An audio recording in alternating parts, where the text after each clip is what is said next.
2009, Kolumbien. Tief in der glühenden Hitze der Cerrejón-Kohlemine. Ein Team von Paläontologen gräbt durch uralte Gesteinsschichten.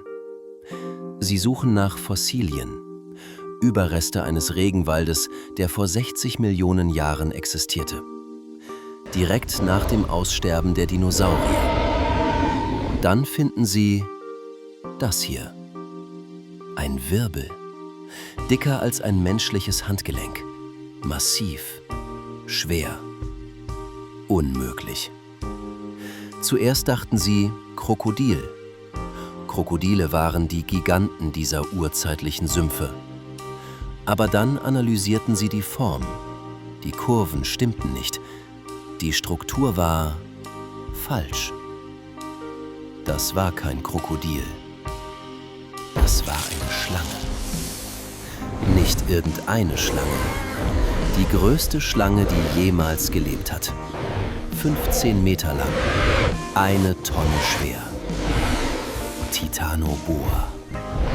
Und nichts an ihr war normal. 15 Meter. Stell dir das vor. Länger als ein Schulbus. Die größte Anaconda, die jemals gemessen wurde, 8,5 Meter. Die größte Python, etwa 7,5 Meter. Titanoboa, fast doppelt so lang.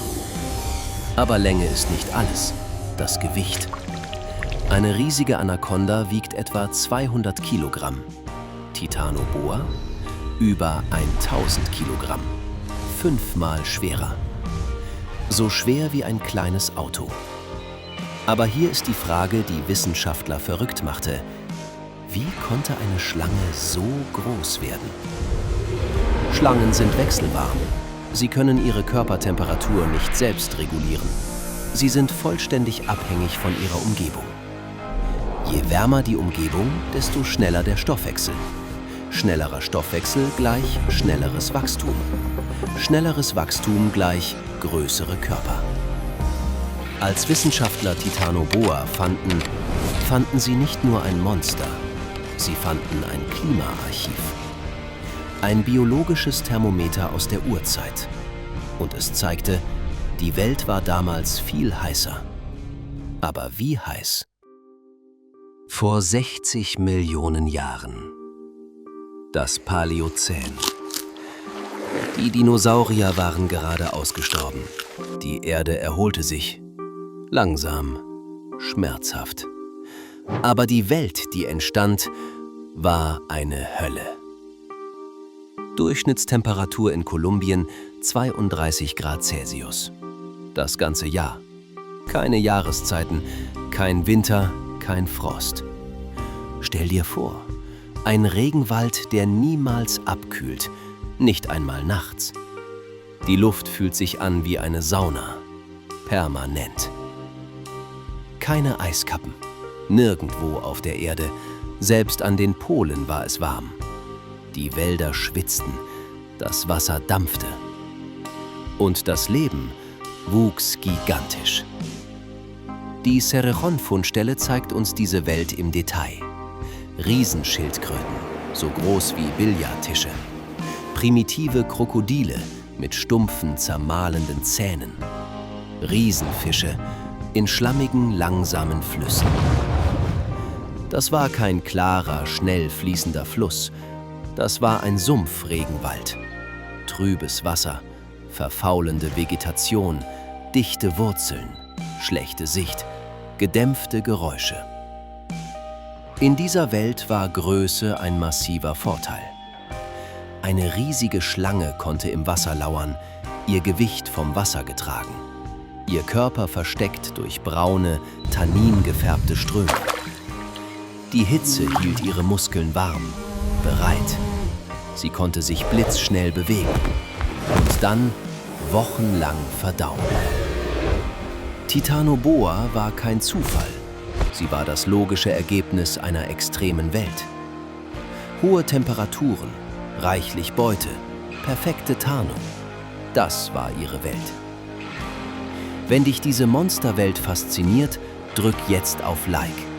Zeig mir, dass du mehr über Urzeitgiganten sehen willst. Aber wie jagte Titanoboa? Vergiss alles, was du in Filmen gesehen hast. Titanoboa war kein hyperaggressives Monster, das über Land raste. Sie war zu groß dafür. 15 Meter Muskel gleitet nicht schnell über Waldböden. Sie sinkt, kämpft gegen die Schwerkraft. Aber im Wasser? Alles ändert sich. Titanoboa verhielt sich wie ein Krokodil. Langsam, lautlos, halb untergetaucht. Sie nutzte das trübe Wasser als Tarnung. Sie jagte nicht, sie wartete. Stunden, vielleicht Tage, fast bewegungslos, bis etwas nahe genug kam. Und dann schlug sie zu. Biomechanische Modelle schätzen, Titanoboa konnte eine Würgekraft von über 400 PSI ausüben. Was bedeutet das? Ein durchschnittlicher Mensch beißt mit etwa 150 bis 200 PSI. Ein Pitbull beißt mit 235 PSI. Ein Alligator beißt mit 2125 PSI. Titanoboa würgte mit 400 PSI. Das ist genug, um die Rippen eines Krokodils sofort zu zerbrechen. Moderne Boas und Pythons töten durch Blutstau. Aber bei Titanoboas Größe spielt das keine Rolle. Das Ergebnis war dasselbe: Tod. Was fraß sie? Riesenschildkröten. Langsam, häufig, kalorienreich. Frühe Krokodile. Kleiner als Titanoboa, noch keine Apex-Raubtiere. Große Fische. In engen Kanälen leicht zu fangen. Vielleicht frühe Säugetiere, wenn sie zu nah ans Wasser kamen. Wasser war nicht nur ihr Jagdgrund, es war ihre Lebensader. Der Auftrieb des Wassers trug ihr massives Gewicht. Ohne es hätte sie sich kaum bewegen können. Ihre inneren Organe wären von ihrer eigenen Körpermasse zusammengedrückt worden. Atmen wäre schwierig gewesen, Verdauung langsam. Stell dir Titanoboa nicht vor, wie sie über Land schlängelt. Stell sie dir vor, wie sie lautlos durch dunkles Wasser gleitet. Nur die Augen über der Oberfläche, wartend auf den perfekten Moment. Vielleicht fragst du dich jetzt, konnte Titanoboa an Land überleben? Die Antwort: kaum. An Land war sie langsam, verwundbar, ineffizient. Im Wasser war sie unbesiegbar. Wenn Titanoboa so perfekt angepasst war, warum existiert sie dann nicht mehr? Die Antwort ist brutal. Die Welt veränderte sich und Titanoboa konnte nicht mithalten. Nach dem Paläozän begann die Erde abzukühlen. Langsam zuerst, dann schneller. Durchschnittstemperaturen sanken um mehrere Grad Celsius. Für ein wechselwarmes Tier wie Titanoboa ein Todesurteil. Wenn es kälter wird, verlangsamt sich der Stoffwechsel. Verdauung dauert länger, Bewegung wird träge, Wachstum stoppt. Für eine Kreatur von Titanoboas Größe war das katastrophal. Sie brauchte enorme Mengen an Nahrung, um ihre Körpermasse zu erhalten, aber mit einem langsameren Stoffwechsel konnte sie nicht effektiv jagen, konnte nicht schnell genug verdauen. Im Grunde verhungerte Titanoboa in Zeitlupe. Aber es war nicht nur die Temperatur. Das gesamte Ökosystem veränderte sich. Säugetiere, die während der Dinosaurier-Ära klein und unbedeutend waren, wurden größer. Sie waren warmblütig. Das bedeutete, sie blieben aktiv, auch wenn es kalt wurde. Die üppigen Sumpfregenwälder des Paläozäns trockneten aus. Flusssysteme wurden saisonaler. Die dichte, feuchte Umgebung, in der Titanoboa gedieh, verschwand.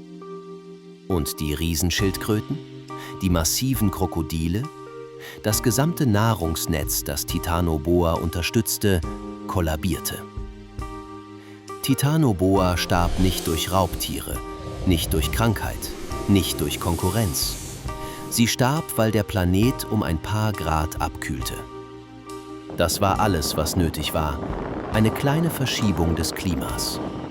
Und die größte Schlange, die je gelebt hat, hörte auf zu existieren. Titanoboa war nicht das einzige Monster der Urzeit. In der nächsten Doku tauchen wir ab in die Welt der Gliederfüßer. Aber welches Video willst du zuerst sehen? Spinnen, die achtbeinigen Jäger der Urzeit? Oder Skorpione, die gepanzerten Killer mit dem tödlichen Stachel? Schreib's in die Kommentare. Und wenn du mehr über Urzeitmonster willst, abonniere. Denn die Geschichte der Giganten ist noch lange nicht vorbei.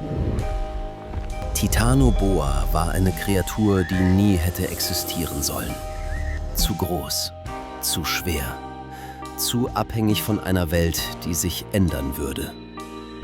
Aber für einen kurzen Moment in der Erdgeschichte waren alle Bedingungen perfekt. Und für Millionen von Jahren herrschte die größte Schlange, die je gelebt hat, in den Sümpfen des urzeitlichen Kolumbiens. Und dann, genauso schnell wie sie erschien, verschwand sie, hinterließ nur Knochen und Fragen. Aber hier ist die Frage, die mich nicht loslässt. Was wäre, wenn die Erde heiß geblieben wäre? Was wäre, wenn die Temperaturen nie gesunken wären? Würden heute 20 Meter Schlangen existieren? Würden sie durch die Amazonas-Sümpfe gleiten? Würden sie Jaguare jagen? Krokodile?